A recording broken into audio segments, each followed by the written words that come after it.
Heyo, game theorists, what's happening? This is your boy, Jeremiah, and David coming back at you after a little break, I guess. Hey, good to see you guys. Sure, you're seeing me, I guess. I'm not seeing you. But, yeah, welcome to another week, another podcast, another topic. What's up, David? Hey, Jeremiah. Good to see you again. Good to imagine seeing all of our listeners and their bright, shining faces as they commute to work. Yeah, exactly. I listen to mine when I go on bike rides. I don't understand. I've been falling behind on my podcast. My place of business wants me to listen to a George Washington biography. That is the driest biography I've ever read. And I was a history major, so that's to give you some context there.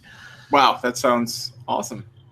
I've been working in more miles and running and then trying to bike too, so I have tons of time to just put podcasts in my ears. So I actually don't mind. But yeah, hopefully we'll make it entertaining because nothing like a boring one on your commute to work. But topic for today. So it's always a hairy topic. Anita Sarkeesian put out a new video. Let's just put that on the table, and It's got some perfectly great points and a couple of weird points, and we just want to talk about it. That's what we do. She's causing boss. Did you notice that she has another series? Besides Feminist Frequency? Yep. Mm-hmm. What's it called? It's called Defiant Women in History. Oh, that sounds interesting. Yeah, it's good. Yeah. I've got no problems with it. Turns out it's not because misogyny that people don't like it. First of all, it's not getting very many views because it's not controversial, right? Like, right. It's, oh, cool, awesome. But a lot of Anita's popularity is, from controversy. And two, it's not wrong. If it was wrong and there was a bunch of history majors, they'd be crawling up her ass. But it's not. It's from Wikipedia. And you can't fuck that up. And it's interesting. It's good. It's pro-women. It's feminist. It's great. I got no problem with it. Nobody is you're yelling about it. Turns out it's not misogyny. It's fucking your content. Sometimes you can be wrong and also be female. Is that weird? Yeah. I haven't seen that series, but there is an interesting series that pops up on my Facebook feed sometimes about like badass female characters from history, and it's super fun. There's this one about this Russian sniper who just killed all the Nazis. Yeah. She killed so many Nazis. Did you see that one?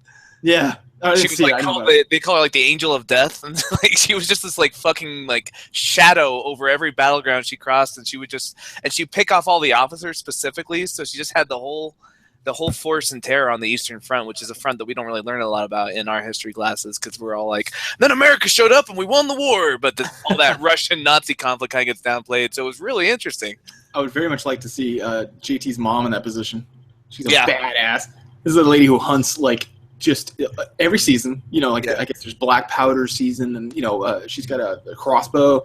She hunts a regular bow. Turkey, deer, the most dangerous game, which is human. Human, yeah. No, but she'll, like, drag in this deer and then bush it herself. She's a madman. It's awesome, but... she taught me how to skin a squirrel. Oh, wow. There you go. Peel it like a banana. Who knew? As it turns out... I can't. Here's the thing about this whole Anita Sarkeesian thing, and I'm talking about this in context before we talk about the topic. Just the context of it is difficult because I'm really. Look, I mean, I like the fact that there's women talking in this space. That's good. I like that. I have no problem with that. I don't need. She doesn't. She's perfect. I don't. And the fact that I feel like I need to apologize before I even say anything is a terrible place to be. Well, maybe if you stopped mansplaining, you wouldn't have to apologize. I just got a debate. Actually, this is one of my most upvoted things on Reddit, and I explained what mansplaining was in the feminism subreddit. Because as it turns out, I'm a member of that. So, this guy was just like, "Oh, well," because of the video on mansplaining, and it was like blah blah blah, and this guy was like, "Mansplaining is not a thing," and so I explained what mansplaining was. And it was like, I don't know, hundreds of upvotes from, feminists, apparently, in the feminism thing. But basically, I was just like, it's not that when a man explains something, it's mansplaining. And even feminists get this wrong sometimes. Not always, and not all feminists, obviously. Hashtag not all feminists. But, but it's when a guy explains what a woman's experience is like, something that she would uniquely know. Right. And he explains it to her why it's not real, like gaslights it, as they say sometimes. And I was like, that's mansplaining, because otherwise it's just explaining and you happen to be a man. And so It's a straw man, right? Like if it's like, oh, I can't explain things because I'm a man. It's like, no, that's not what they mean. Like you're making a straw man of mansplaining.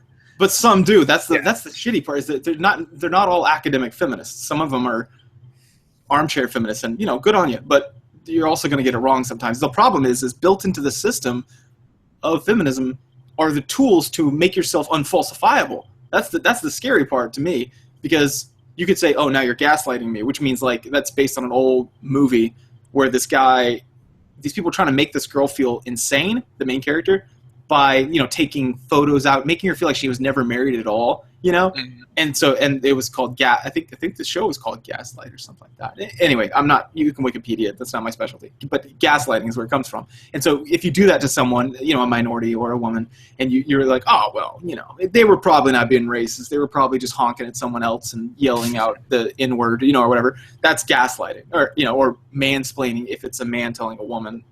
But it's not all men explaining, and that's what bugs me here. Is I'm like, no, I'm allowed to talk. Like, everybody's valuable. Everybody's opinion is valuable. It's just extra valuable if it's a woman and it's about experience of a woman. That's almost necessary in that case. But if it's on a topic that's academic, everyone gets to talk. It's just nice to have diverse. It's not nice. I wouldn't say required. It's a tragedy if there is no diversity in the argument. But it doesn't mean that if you're a man, you don't get to talk. That's the confusion that bugs me.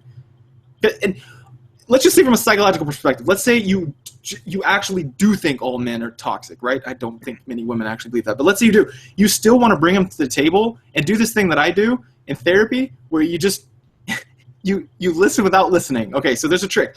You go, everyone drink. Yeah, sociopath. No, it's true. And what you do is you go, you say, okay, and you repeat what they say, you sum it up, and then you say whatever you were going to say before that anyway, okay? You completely disregard it. So if the person goes, hey, I want to explain why I hit my wife. Let's say I'm in couples therapy, and I'm like, all right, hit me up, man. Let's hear this. And I don't actually, nothing he says could possibly make this okay. But there's not going to be a reason where you're like, I see, yes. Yeah, I know. So, but continue, friend. Continue hitting your wife. But there's a reason why I listen, and I do. I listen. I'm like, And you listen to what they say, and then I sum it up. I go, okay, so because I can't even. It's almost comical the reasons you come up with, but it's like she's always nagging me. You don't know what it's like. I don't know, whatever reasons that they're coming up with. And you repeating it lets him know that you're at least hearing what he has to say. Yeah. So he's going to be more invested in hearing what you have to say, because he feels like you understand his point. Yeah, and so I just go, okay. So you're coming home and facing this uncomfortable situation day after day after day, and eventually you feel like you're out of options, and you find yourself going off in a fury. Got it. Okay, I understand. Stop hitting your fucking wife. Like that I was going to say that before, and no matter what he says, it doesn't matter. I'm just like, yeah, okay, but still. So you can do that, and the reason why I do it is because he gets buy-in. If he thinks I'm listening, and I'm not saying disregard what we're saying or what men are saying. I'm just saying that even if you were a sociopath, you don't want to push people out of a conversation that they're actively involved in. Got it. So what you're saying is that it's good to and you're like, anyway. Anyway, stop fucking mansplaining. Yeah, that would be perfect. Oh man. I'm afraid we're going to spawn a bunch of sociopaths because I'm teaching people how to manipulate people. And I always use the term, and this was feedback I got that people did not like, but I still do it, is not all people, just some people. They're like, why do you keep saying if you're a sociopath? I don't, because I was talking to way to frame it. Businesses I was talking about effective communication with businesses, and I was like, look, this isn't about being a sweet employer. Even if you were a sociopath, you'd want to say this. You'd want to say, right. Here's the thing, you're trying to frame it as it's in your best interest to do this, no matter what your intentions are. Right. The phrase, even if you were a sociopath, turns some people off, but I see what you're getting at. Just spit water. Okay, yeah, I can see that. All right, so I need to work that out be patient with me as I try to work that out, but I probably won't actually try. Because I'm going to say whatever I was going to say anyway. I basically just did it. No. So yeah, the disclaimer of we're two guys and we're talking about an Ania Sarkeesian video already that's going to make us non-credible witnesses, non-credible experts, non-credible voices in this conversation to some people because of this idea that we're not as qualified to criticize her theories. And that's fine. That's like That's a normal response. If I were a woman, maybe that would make me more credible to some ears. But I don't know, man. But there's a fallacy called poisoning the well, where Yeah. you look at the source and you attack the source rather than the points that are being made. So try to overcome that instinct of, I don't. where The thing words is, are coming from. it's not. It takes. It's like. Oh wow, I was on the wrong podcast. So let's say it's like apologetics. There's a lot of backflips you do to make it make sense to someone, and they go, okay, but they still understand something's wrong with it. That's how it is trying to say that men can't talk about these topics. It's stupid, especially when one of my research interests.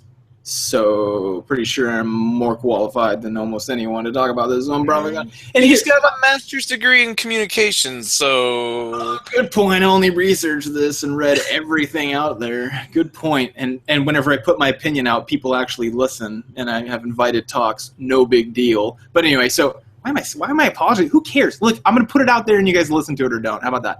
Yeah, that's fair. Neve Sarkeesian, her whole thing, this new video. She's been quiet recently. This kind of came out of nowhere. She hasn't done a lot of video game stuff. Yeah, she did some of that other stuff, and I think I don't know, but I have some notion, just understanding human behavior. I'm going to make an educated guess here that she wasn't quite getting the popularity or the views that she wanted out of the other one, and so she's like, oh, you find yourself going back to things that work. It seemed like she made quite a financial success off the other channel. Which one? The Feminist Frequency, her Kickstarter for... That's what I meant. And she's coming back to that. Oh, I see. So her history one's not getting the same kind of revenue, maybe? I don't know what to think about Anita Sarkeesian, to be honest with you. I try to give everyone a benefit of the doubt, and I try not to think anything poorly about anyone. I try to understand where everyone's at. That's very gracious of you. Oh, wow, thank you. Even if I was a sociopath, I'd say that, though. No. I think so you've heard either she's incompetent or a liar. You've heard that criticism before, and I think we've said it, and I don't want either of those. I'm like, can she be good? And I wish I knew how. Anyway, whatever. The point is so what's her general thesis of this? Okay, so this video, what's it called? Breaking the Beauty Standards? Yeah, it says slender and... Oops. Oh, stepped away for it. Slender. Oh my goodness! All the slender ladies, or something like that. All the slender ladies. Sorry, I had the window up. Yeah. All the Slender Ladies is the name of the video, and then subtitle Body Diversity in Video Games. And I think so her main thesis was that there's a problem in video games of women body diversity. Yeah, right? and she contrasts it specifically with male body diversity. Right. So her opening argument is with Overwatch, where you have a robot, you have a ninja, you have a gorilla, you have a dwarf, you have a fat biker with a weird gas mask. You have a lot of diversity in the male characters, and then she introduces Tracer, Widowmaker, Farah, and Anya. No, they didn't say her. They said. Who's the Mercy was the last one, and they are all of the same body type. If you define the same body type as being slender and attractive. Yeah. So on the surface, the argument, you're like, oh, well, that's a good point. You've got this big old monkey. You've got, that makes sense. I can see her point there.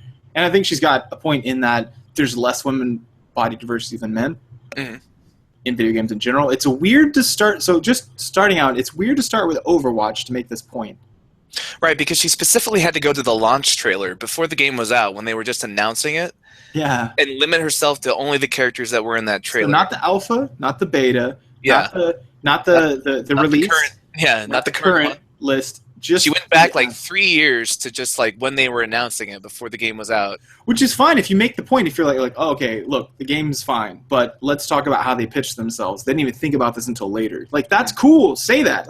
I feel this is the thing with Anita that bugs me so much, and many people in many areas is you're straw manning. You've got a point. You're fucking yourself. Stop. Yeah. Or if you can't make your opponent's point at least as well as they can, then you're not going to be you lose credibility. You lose the ability to convince an audience. What I'm going to try and do with this is try to make Anita's point for her. I'm going to try and mansplain her point to her because no, I'm gonna try and give it every benefit of the doubt. But what she did here, and what we've criticized in the past, is she tends to limit her data sets to the things that already the Texas sharpshooter fallacy of presenting data, right? Like she's just kind of looking for things that support her claim and focusing on those rather than taking a sample size that's large enough to look and just see what the data says. Yeah, it's like the papers my son writes. I mean, I don't know how to say that without insulting. Maybe it's a different field. I don't know, but you would get lambasted if you did this shit anywhere else. And I'm not saying, and she is getting lambasted, and rightfully so. You can't. And what I don't understand is, it's really difficult because I can't. This is on that verge of incompetence or liar. I don't like either of them. I want her to be just a regular person, and I don't want to pick on who she is. But it's essential to the theory because you see the video and you're like, I don't understand why you picked the launch trailer. The game's out. You use gameplay video of other. Why don't you just play the game and then point to the characters? And why is it so important that the launch trailer is what she used? Like what is she excluding from her data? It's the only piece of data, the only datum is the word, that doesn't show the diversity that's in the game. It didn't launch like that. It wasn't like that in alpha. It wasn't like that in beta. It's not like that now. Like? There's tons. Like, okay, granted, she still has a point. That's the thing. I'm like, dude, just talk about it regularly. Stop trying to make a point and just talk, and you'll make your point. Because there's still not a female ape, right? There's still not a female big old fat guy like Roadhog is this big old pig looking dude with a big old gut. He's a biker. He's not female, so good point. There's no female dwarf. Did I already say that? No. Killborn, yeah. Yeah, so that's a good point. Like, say that. Just, there you go. But instead, she cherry-picked, and I was like, oh, that's not good. You don't want to do that. It's like in... Because what characters did she leave out when she cherry-picks? For people who aren't playing Overwatch, like, describe the characters that are actually in the game that she didn't mention until the end of the video. There's Zarya, who's the strongest woman in the world. She's a Russian, and she's... What's her body type?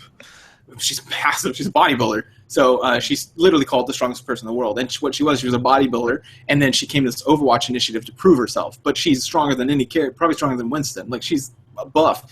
And, she's massive, big old girl. She's got, like, short hair, like, scars. She looks like a badass. Yeah, she's not, like, conventionally attractive in the way that the slender models that she already named are. Yeah. Then there's Anya, who's an old lady. She's an old lady, and she's a person of color, so it's kind of a double ping there. Well done. And she's a sniper. There's what's they bring over? Mei Ling. Oh yeah, Mei. Yeah, Mei.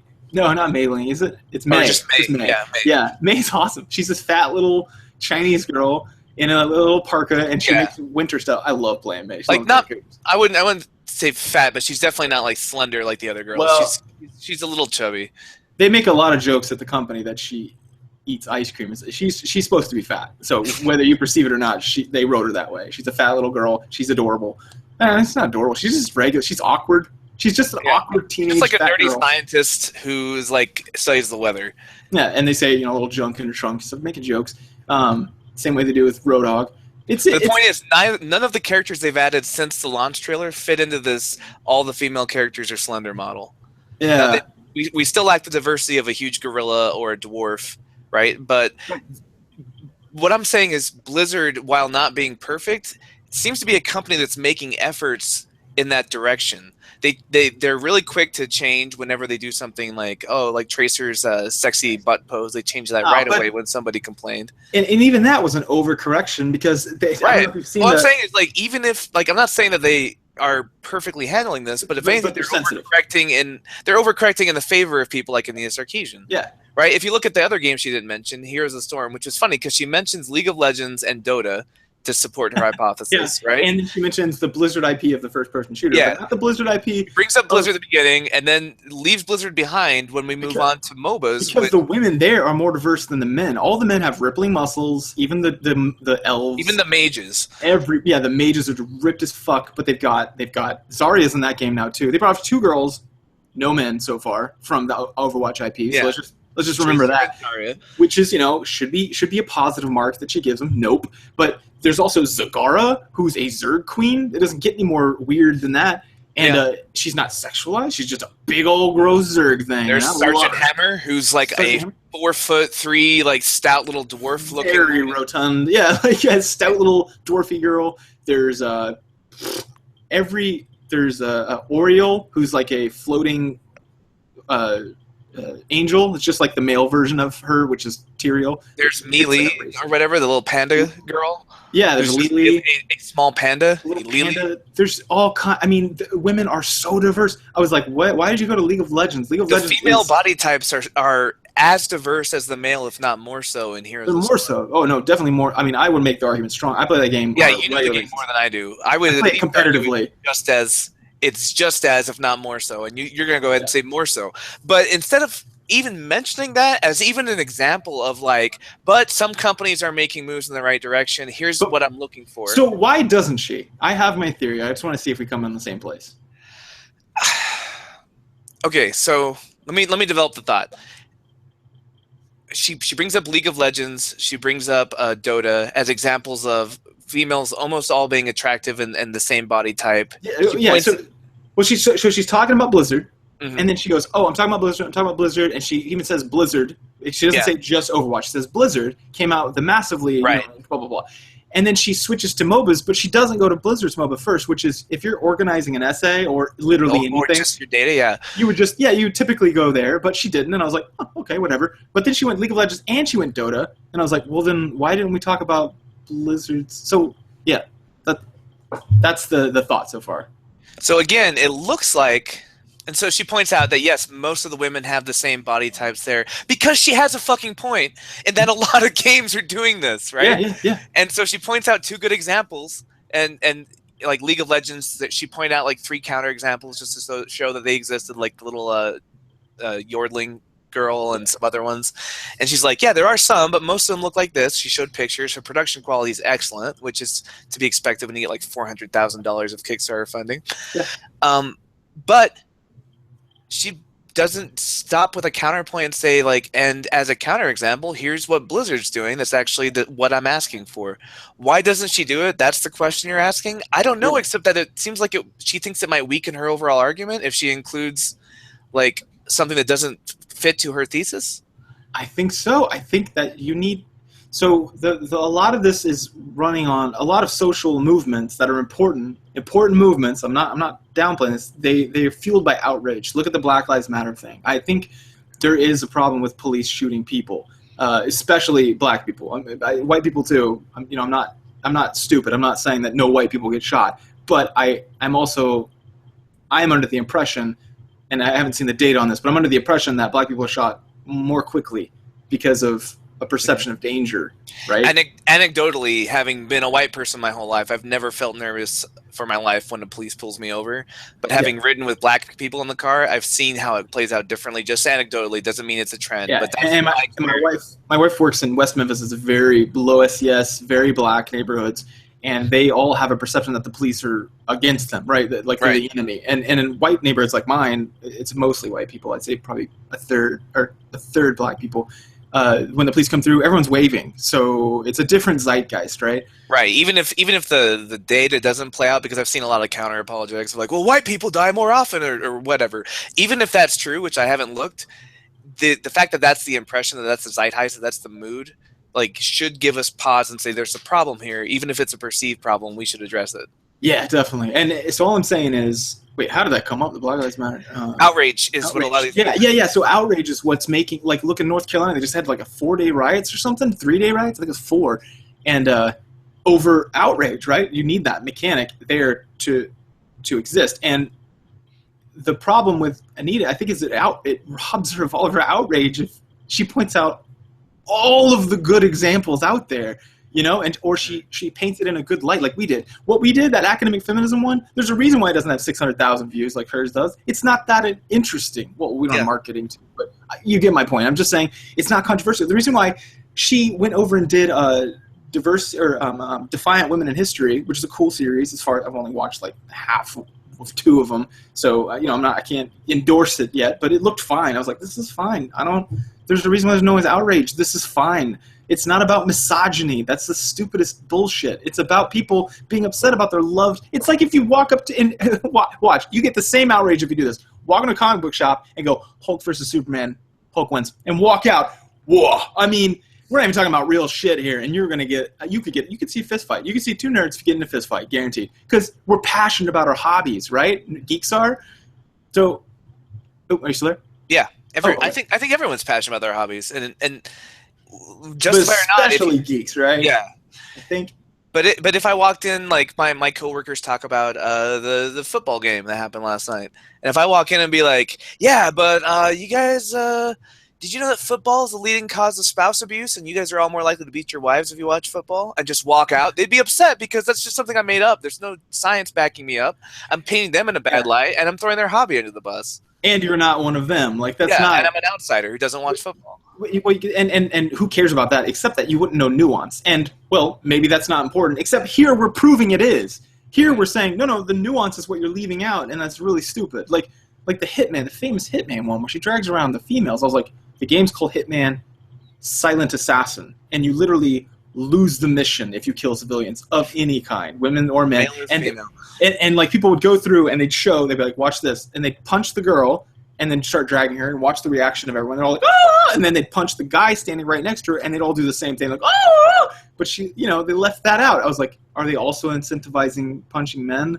I mean, you're doing this on. Are you doing this on purpose? Because she used a different person's footage, so it's possible. This is like the incompetence versus the liar thing. Yeah, it's possible she just doesn't know that's how it works. Yeah. She saw this video and she's like, "Well, that's fucked up." I mean, and you should. Brings it back to the outsider perspective. If you're not an insider, if you don't know the nuances of the games, it makes you lose credibility when you make obvious faux pas like that. Yeah, like and she showed the Red Dead Redemption thing of the guy kicking the girl. And she's like, oh, see, and the guy kicking girl. Now he's a bad guy. And I'm like, no, he did a lot of things. The coyote, that guy, he's terrible. He was off. He like tied people up to train tracks. He did a ton of stuff. That was just one of many things. And it's just so garbage. It's like saying that like I'm not voting for Trump because he's sexist. It's like but there's a lot of reasons. Like he's terrible in a lot of ways. Yeah. Coyote is the Trump of this game, where he's terrible in so many ways.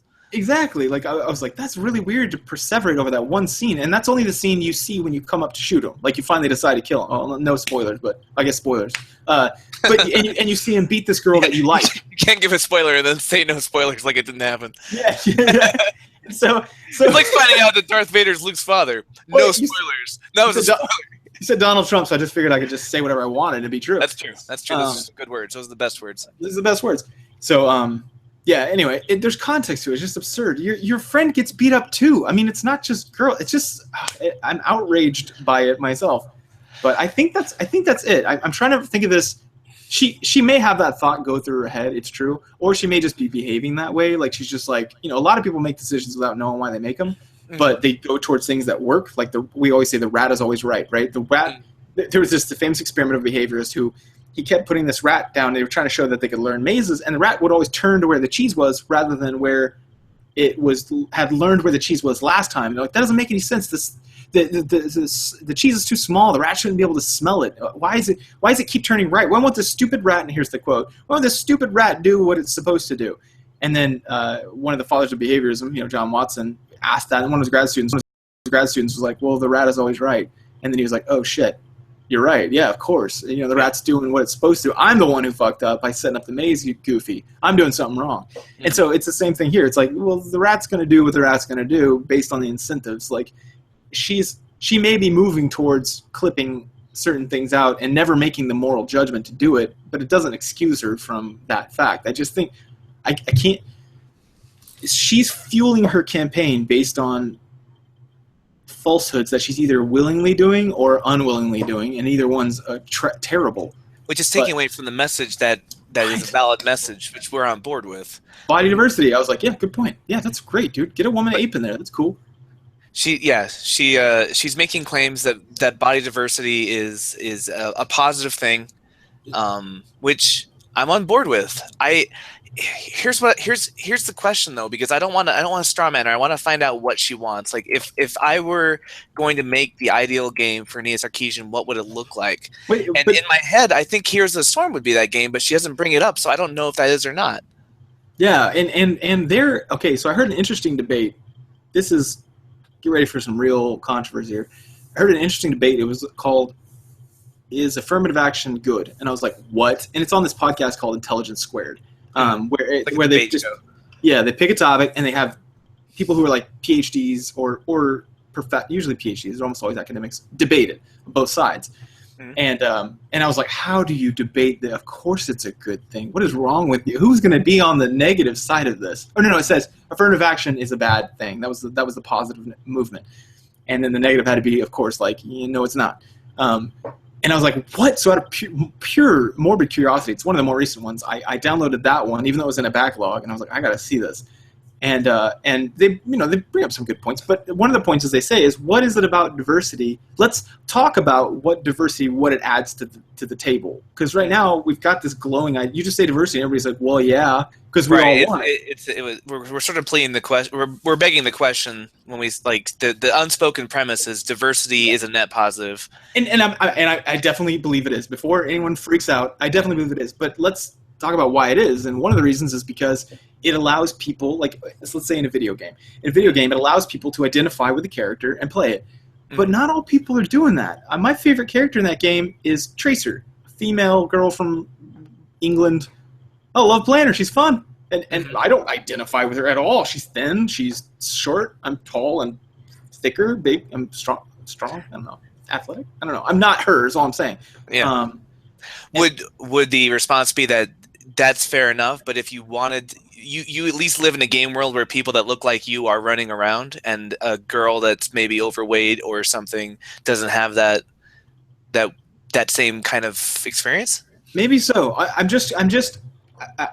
am doing this for the pure sake of logic. I actually I love the fact, and I'm always like, oh, all right, whenever I see someone that's different get added into a game, more diversity, especially for females. I'm like, that's cool. And for males, I mean, like Blanca came into Street Fighter. I'm like, that's cool. Yeah. No, yeah. So in general, I like it. I play Cigar more often than not on Heroes of the Storm. I love being a female monster queen that hatches eggs and crazy aliens come out of her. Yeah. That's so sweet. It's not how I identify. I'm not like, I don't see myself as an alien Zerg queen, but it's an interesting, unusual premise. I enjoy doing it. So not every gamer, I agree, is going to want to play a character that looks just like them. Like in MMOs, you make yourself as a character, and then I make a troll or like a female mage or like a dwarf. Like I just like to see weird stuff happen. So different gamers, different types. Ania's saying that for the gamers that do want to play themselves, it's nice to have someone that reminds them of themselves, and she's not wrong. Right. No. Yeah. No. I know. Like I said, I'm questioning this premise purely on logic, because it is true that it's not a travesty if a game comes out, because it was pointing out League of Legends, and they had all very similar women, right. And I was like, yeah, that does seem to be a problem with their roster, but I was smiling. I'm not like, dear God, address this diversity, like, because think about World of Warcraft for men. All the men, whether you're elf, dwarf, gnome, they were fucking ripped. They looked like they went that. I wanted to play like someone skinny like me, like a mage. Someone who does like 100 push-ups a day because he's studying magic. Like the very fabric of reality is. You don't need to do push-ups if you can open holes in reality and reshape it with your mind, right? But it's not, and you're right. But it's not a travesty. It's just a silly design decision. It's a thing that makes me have less fun. So that's what I mean. Like, it's not. There's the question that the next premise is this should cause outrage, and I'm like, no. I mean, especially because I agree with her. Stuff raises to the top, right? Like if an MMO comes out where you can choose different body types, I'll play that one over World of Warcraft. I'll play Heroes of the Storm before I play League of Legends, right? Because I think Heroes has a more interesting roster of characters. I don't give two fucks about the characters in League of Legends. A, because they come from IPs I don't know about, and B, because they all seem kind of samey to me. They all look pretty similar. So I don't want to sound like I'm too libertarian here, but maybe the market can correct some of this. Maybe if you make diverse games and that's what people want, they'll buy it. I just don't see that I see that that's an important factor for making a game interesting. Mm-hmm. I'm not so sure, because there's an underlying premise as well that this has anything to do with values or affects women. And she does make a claim about that. I wrote it down. It links our values as human. The reason that lack of diversity is a problem is it links our values as human beings within our culture to our desirability to men, and it reinforces our culturally influenced ideas about who gets to be considered desirable and who doesn't. So the harm that she's saying that this makes is it reinforces what we already consider to be attractive. Like that body type is culturally like praised as being attractive. It reinforces that. Is it cultural though? I don't. Well, that's a whole. That's a whole mess. But also, is it reinforcing it, or is it just reflecting it? Like, is it having too much of an impact? Well, maybe it is. Maybe it's both. I from what I understand, is it's probably both. Because women see it and they go, "Oh," but I don't know. Actually, I think there may be an interpretive part because that's from magazine ads, the research. From a game, I'm not so sure that they're because a magazine, you presumably a young woman sees the picture. This is how the theory of how this works, and says, "Oh, that girl's really pretty. Oh, here's how she is, and oh, she's getting attention for it." That last part is really key. The last part saying, like, our game characters being presented as like these are the romantically attractive people. Exactly, and that's an empirical question. It may be, yes, but so far I don't think it is. I don't know. I would want to see some evidence because that's a separate question. Yeah, because they're in combat. Because when a character shows up, it's like, oh, they have a cool way of moving, they have a cool way of fighting, but I never look and go, McCree. That's what men should look like if they're handsome. But a separate empirical question that I assume would be, I would make a hypothesis of is, but does diversity introduce more body acceptance? And I would assume it does. So I see body diversity as a good thing, but the lack of it, I'm not sure if it's harmful other than opportunity cost because, we're not helping. So, like, it's harmful in that it's neutral because it could have been helpful. Could have been helpful. But, again, not a major sin. But, okay, but the point is I'm still, even though questioning these premises, I'm still on board. I think that we should definitely get body diversity going on for women just because it makes more interesting games. It's more fun. Like Zarya, she looks different, and hopefully it gives people the sense of normity, I guess. Right. If it makes the game more interesting and also makes female bodybuilders who might be playing the game feel like, hey, cool, I'm in this game too. Like that's a win-win, right? There's no downside there. So maybe reinforce that?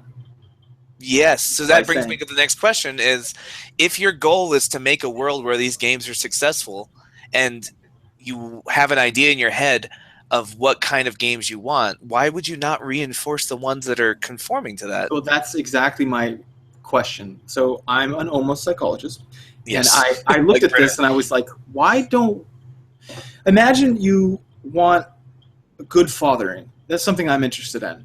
Down in the South, it's very rare.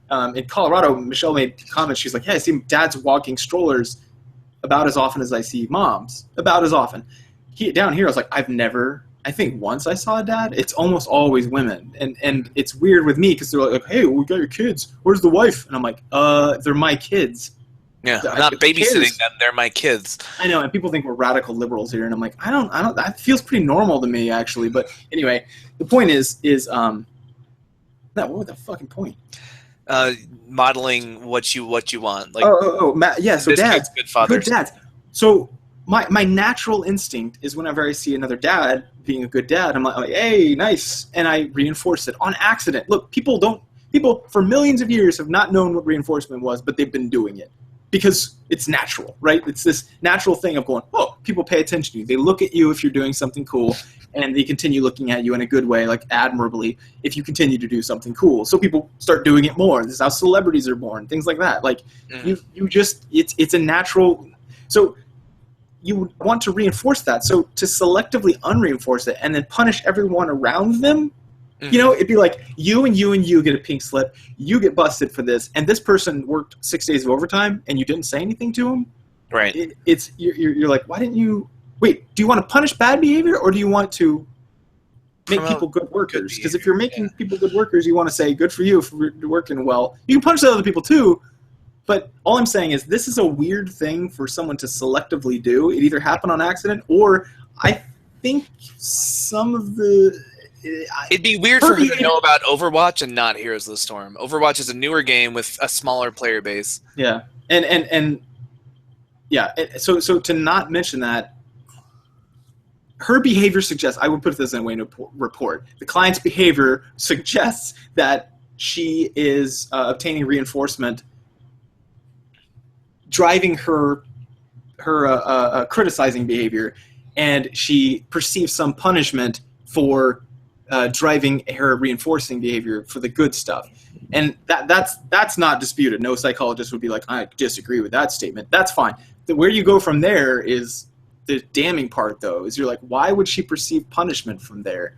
Right. I mean, it is because unless you can show somehow that she has never heard of Here's the Storm, it never came up in her research. This one took a while to come out. Maybe she had other things going on, but presumably, maybe she had some time to do it, to look through some things. She says she researches it. That's how she pitches herself. So either she didn't research it. It's a pretty glaring hole in her research. If she it's weird. It's weird that she would know about games like she references some obscure stuff, right? And then the weird part is she does mention at the end, and that okay, but Overwatch. To be fair, Overwatch is added, yeah. And then I was like, why? Then why did you? Why did you start with Overwatch? There's so many games. I know. I don't like. So, you are right. Your point is valid. Why would that's what I don't get? Because here's the thing: there's the internet. If you just type in Anita Sarkeesian on YouTube, you're gonna find 1,000 videos of just fucking guys in their basements, wherever they're recording from, criticizing Anita Sarkeesian. And I'd say like 80 or 90% of those criticisms are pretty dumb, right? Like a lot of the counter things is like, well, there's a lot of hot guys too, so it's not a problem. Or what's another one that always comes up? Is just like, well, here's what I saw on this specific video. Here was the rebuttal. Well, it's a first-person shooter, so they have to be athletic. They're running around a lot, so you need to be athletic. And it's like, yeah, but what about the fat guy? Like, how'd that escape your nose? So there's a lot of guys just like, there is misogyny in the field. There's misogyny on YouTube. There's misogyny in podcasts. A lot of the people who are getting mad at Anita Sarkeesian are getting mad at her for what I would call the wrong reasons. Well, I know, but it's not misogyny. It's not because she's a woman. I think it's because they're outraged. They get mad. Mm-hmm. And then they try to find reasons to justify their madness. This is how psychology works. And they're just not very good at it. Okay, fair. Misogyny might not be the primary factor driving it, but they're not making good arguments. They're wrong for the wrong reasons. I would say that we are upset with Anita Sarkeesian because of that opportunity cost. She actually has the production values and the budget to make good points about these things and actually model what a good game would look like, and even praise the games that get it right, so that they would know to continue down that path. Or just be right in what she picks. Like if she would have left Overwatch out of it, that video would have gotten a lot better because I would have been like, oh yeah, good point, yeah, okay, well, hey, good point. And I actively go, oh yeah, I say that to myself in the video to make sure I make a bookmark in my brain of a good point she made, and to remind myself that it's not, because if you get mad at something, it can overwhelm all your other sensations and be like, that was a terrible show. And right, you'll just that one impression of the one thing that got you mad. But if you can talk it out or like do something that enters into your phonological loop, or well, anyway, there's a lot of ways to do this. But that's one ways you can say out loud, good point, and things like that. And I was saying that, and so the other parts, I just don't be dishonest. I don't understand. Like you can even say, here's the Storm did very well, so I'm going to leave that out of this analysis. Let's talk about League of Legends.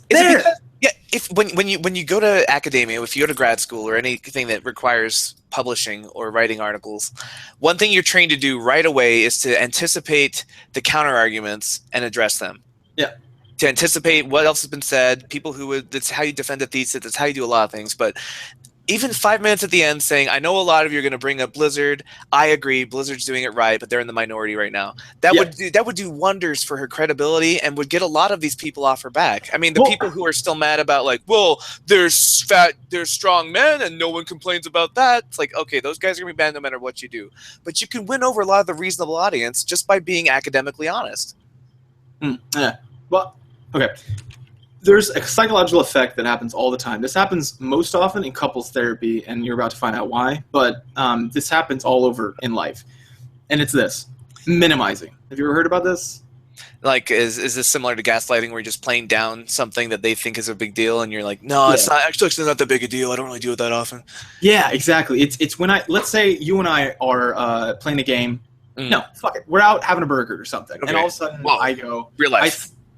Yeah, and then I say something shitty to you. I say something like, well, you're a little bitch, so whatever. I don't know, something terrible. That was pretty shitty. Yeah, it was pretty shitty. And then you were like, dude, what the hell? And then I was like, it's not a big deal, dude, chill. I mean, all I said was a tiny little thing. And you're like, no, you called me a bitch. And then that response right there is what we call, it was begged. Of course you're going to respond that way. No one's going to be like, yeah, you're right. You just fucking... Oh, it wasn't a big deal. You're right. Yeah, exactly. Of course you're going to come back and go, nope. And don't tell me how I feel about what you just said. I'll tell you how I feel. Exactly. And you're like, well, it's a big fucking deal to me, or I wouldn't have brought it up, would I have? And you started a fight because you minimized, right? Mm. That's really important because this happens in all parts of life. Like businesses do this, people do this. They underplay the other person's pain when you need to do the opposite. You need to go, and same thing with arguments. If you leave something out, you literally beg for people to leap all over your shit and shit all over you. That's the only response you're going to get, because you see how fast that was? That was like there was almost no thinking involved with your response of, it's kind of a big deal, you know, like, because you don't even have to think about it. That's automatic. So she's harming her own shit, and she's begging for these videos, and then she labels it misogyny, and I'm like, no, it's not that. It's that you're being a shithead, and you're either you don't know what you're talking about, or you're lying on purpose, and you're begging this behavior. Like, we know this in psychology. Like, it's not even a question. In fact, we don't even ask people to apologize for it. We're like, well, of course you're mad because they minimized. Duh. Like, everyone would be. So next time when you apologize,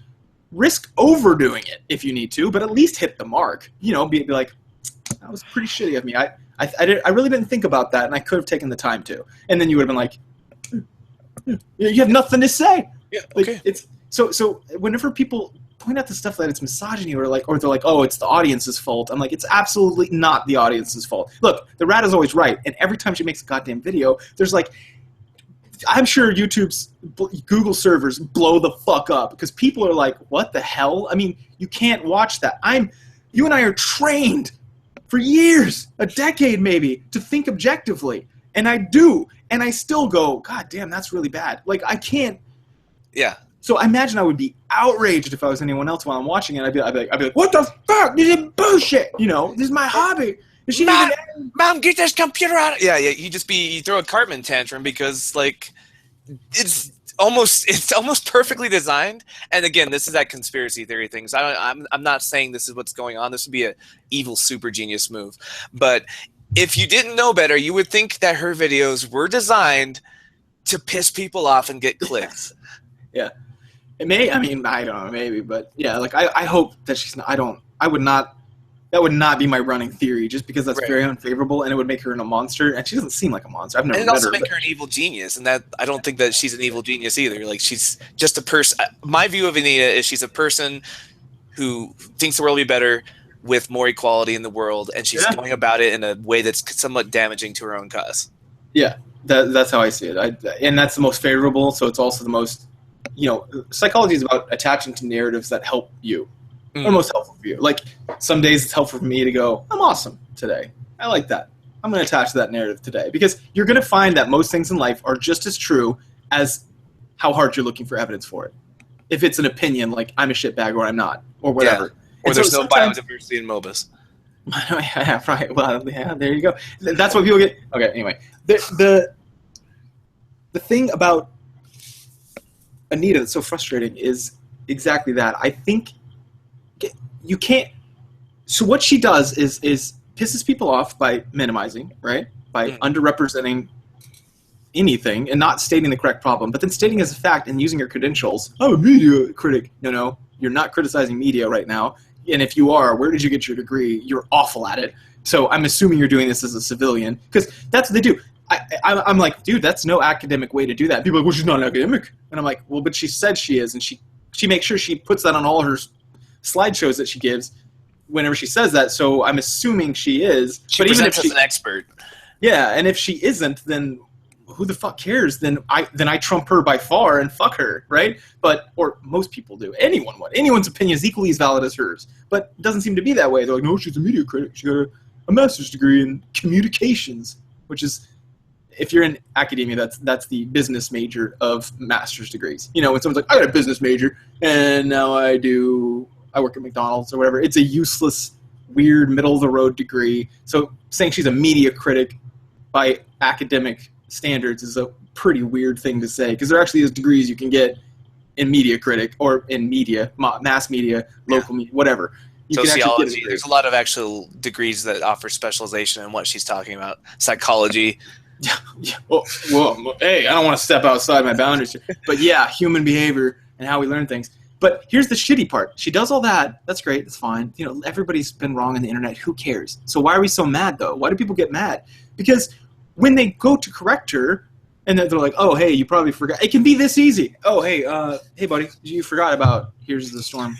And then you get gaslighted. You literally get what they prohibit in their own literature. Feminists are like, hey, don't gaslight people. And then they do. They're like, you're a misogynist. And you're like, no, I'm not a misogynist. Love women. And they're like, oh, yeah?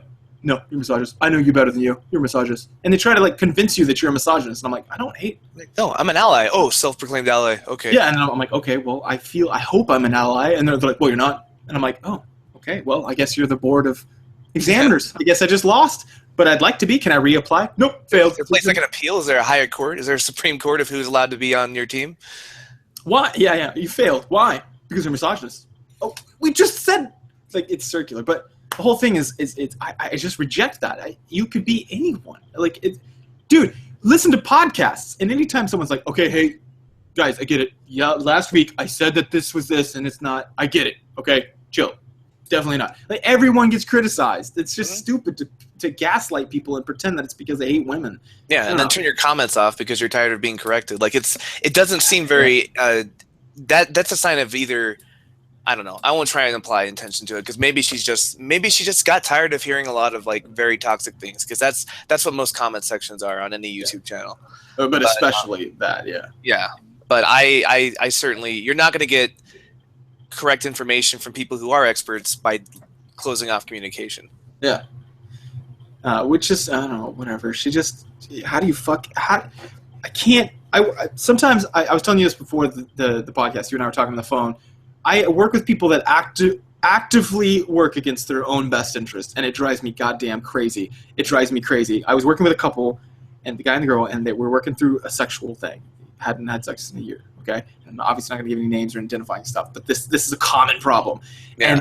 And so I was like, God damn, man. Oh, and so I start getting into this, and we're digging through, and I'm like, here, okay, this, all right, okay, this. Are we cool with doing it? Yeah, we are. Okay, and then finally, like 35 minutes later, I'm like, I think I've got this. We got it. I started to get a behavioral plan. I got what it would look like. Everything's great, and I'm like, great. So, what do we think about the earliest we'll start to not do this, but consider putting this plan into action? I'm really softballing this, David. And she goes, I don't know. I just think he doesn't like my body. And he goes, oh, here we go. And I was like, oh God. Like I was like, guys, stop. You both said that you want to have sexual intercourse that's healthy, and I'm making that happen. And you just ruined it. And then they went home. And everything I create, you destroy. Yeah. Yeah. And so that's how I feel about Anita. I'm like, God damn it, Anita, what the fuck is wrong with you? Look, biodiversity is obviously a problem. Great point. How did you fuck yourself on this? Chill. It's not misogyny. Stop. It's not. Stop gaslighting people. And it's not. I'm telling you what it is. As a psychologist, it's minimizing. It's that action of shooting short of the mark and then being like, how awesome am I? Then people are like, not awesome at all, dude. You can't do that. It's a natural human instinct to be like, actually,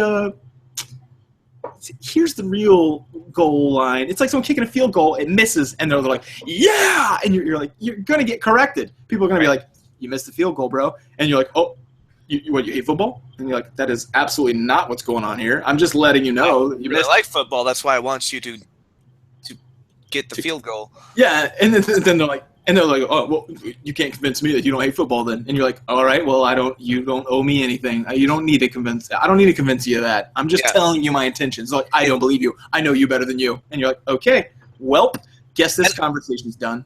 And I get it. We're basically stalking her at this point because she comes up so many times in our show. Like, this is our fourth Anita Sarkeesian episode, I think, third or fourth. Well, yeah, but it's big. I mean, that would be like saying we're stalking Nintendo. I'm comedically overstating this, but the point is, like, if you guys are sick of hearing about Anita Sarkeesian, I understand.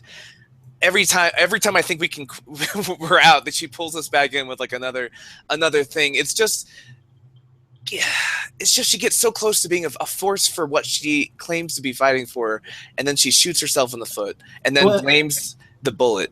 Yeah, it's unfalsifiable because I just want to ask these people this question. This is how you get around delusions in psychotherapy. Is you say, what would it look like? And you help them understand, give me a winning scenario for you being wrong, right? Like you're like, oh, okay. And by the way, this doesn't always work with delusions. Delusions are very difficult to get around. But anyway, with non-disordered people as well, we can try this. Is you say, so what would it look like if you were putting out terrible videos? Like what what would that whole world look like? How would people be responding? What would be different about what's happening now? Like, how would you know that you're in a world that you're just awful at what you do, and people are just being honest about that? What would that look like? And they'd be like, well, I mean, men, there's a lot of guys on the internet, so I guess a lot of guys would be disagreeing with me. And, well, anytime anyone's wrong on the internet, people in YouTube comments lash out at them because they're just vile people. And, or not vile people, but that's the habit there. That's the culture, right? Yeah. It brings out the vileness of the most vile parts of people, the anonymity of comments. Yeah, and what else would it look like? You get also people like us who are credentialed people saying, hey, we're not misogynists, and here's where maybe you're wrong, in a kind manner. And you might also get idiots putting up videos who don't know what they're talking about, just like they do. These people put up reaction videos to the new Lady Gaga song. Chill. It's not that you're that important. It's just, anyway, what would it look like? And the point is it would look exactly like this. There's no reason to believe that there's like 90% misogynists on the internet. I mean, misogyny in general is pretty rare. And if it is, there are countries where they do have misogyny. But in America, it's getting a lot better. And maybe you're just wrong. Maybe you're just wrong. There's no travesty here. There's no outrage. You're just fucking wrong. Chill. Calm yourself. It's fine. You can be wrong on the internet and just move on. That's my whole problem with Anita. Look, you've got a good point, but you're fucking wrong. Chill. It's not a controversy. Nobody wants to treating yourself as the martyr of a movement that you largely bring upon yourself does not endear you to most people. Right? If I walked in and just started flipping everyone off and then got upset when they started chasing me around trying to beat me up, it's like, yeah, they shouldn't beat me up. Violence is not the right response to that, but yeah, right? Like victim. But that's what's going to happen. Yeah. Because there's a baseline of shitheads out there, and I've almost gotten in fights, and I'm like the nicest guy, and I've growing up in school, I did get in fights, but I have this comedic ability to draw assholes to me. I don't get it. I was sitting at this bar, and it's called JJ's. It was in Bentonville, and this guy, I'm not fucking with you, like a 40-year-old man. I've never seen this guy in my life. He had worked out, like he was pretty thin and like real buff, but he just gets up from the table across from me, walks over to me, and this is me and Steve, like one of my friends. He probably might watch the show. He can verify this. He walks up and he goes, I'm going to eat one of these fries. And he reaches down and takes it off my plate and eats it. And I was like, what the fuck? And I just go, because I can't help but laugh. I was like, do I know you? And he goes, serious? And he goes, is this fucking funny? And I was like, I mean, a little bit, but I guess not. No, it's not funny. I can tell by your demeanor this is not funny. Why did you just eat my fry? And then he goes, you got a problem with that? I'm going to eat another one. And I was like, I mean, if you pay for it. And then he put his grubby hands in and ate another one. I was like, and I couldn't help it. I was like, what the fuck is going on right now? Steve, what the fuck is going on? Who is this guy? And then he was like, I'm the guy that's about to kick your ass. And I was like, is this because I did something? Or you just want to kick my ass? And then he was like, I don't remember what he said after that. Because me and Steve started laughing. I was like, no, that's not appropriate. This guy, something wrong with him. We're at a bar, and this dude's something wrong with him. So I was like, let me just inform you of something. I've trained martial arts since I was 13. I might literally kill you if we fight. This isn't worth it. Unless I pissed you off, you don't want this. And then he got mad, but I stood up, and he saw I was like 6'2", and he's like, oh, and he left. But it took him. I thought I was going to fight. And this happens to me. I don't understand. You have a douchey face? Maybe, yeah. I do. He's probably like sitting there like drinking a beer, and he's like, that motherfucker looks just like the guy who fucked my wife. That must be it. Because he just walks over. I don't know him. Because I was like, do I know you? And he goes, nope. And I was like, what? Anyway, I've got a ability to do that. There are assholes out there, and I accept this about the world. I can't. I acknowledge the man as an asshole, and then I move on with my behavior. So you can't blame. There's a point where you blame the world, but then you also act differently. Right. So anyway, this is a weird episode. It was. It's a lot of emotions. Seeing Anita back on the screen and seeing that she hasn't really from day one. I just haven't seen much different. Like she did one episode where she showed a game that she actually liked, and we talked about it. We did an episode about it. Yeah. Remember that the one where she was modeling a strong female protagonist in a game? Yeah.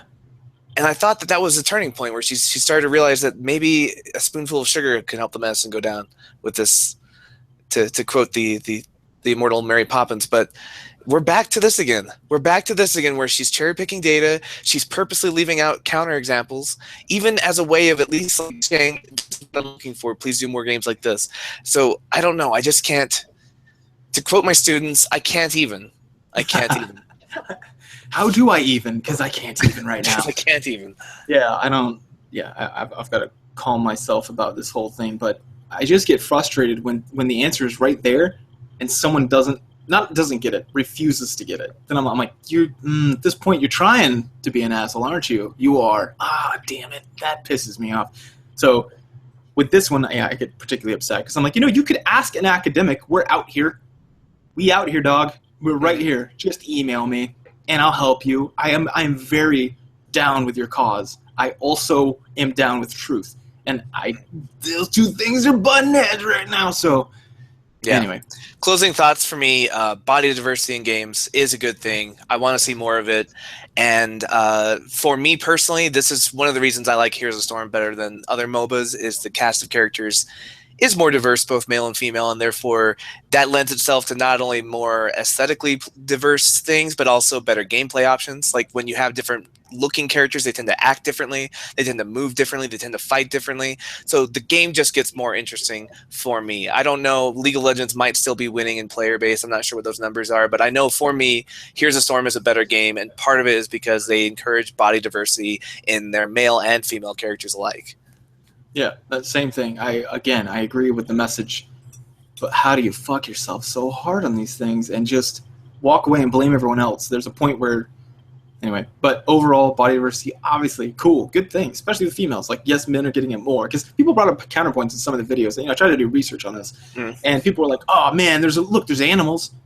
Were you just assuming their gender? Isn't that shitty? And I was like, nah, except in the description it says he. So yeah. Also, the voice actor is clearly a man. So. Yeah, so good point. I see where you're going with that, but I'm going to have to strike that one out because that's clearly a dude. So, and it's also kind of a strike against the game because you're like, yeah, that could have been a woman. You could have made it a woman easily. There's no reason not to. You just didn't. So she's got a good point. Let's definitely do that. But also people are already starting to do that. And, that means that you're not as important anymore. Because people are already getting it.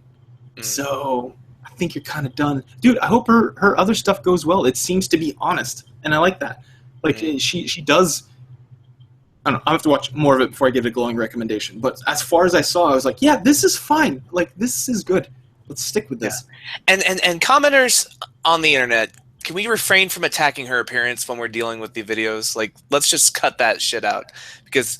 how much makeup she's wearing or how ugly or pretty she is has nothing to do with her arguments, which are by themselves divorced of her face and her body, not good arguments. Yeah. I don't know. I think she's kind of attractive. I can't tell. Like on a scale of 1 to 10. I don't know where she would be either, but it's not relevant. But people go after her fucking like, oh, she's so ugly. It makes me want to throw up when she talks about this. No wonder she's upset about hot girls. It's like, that's exactly the kinds of fallacies that we get mad when other people do. Stop.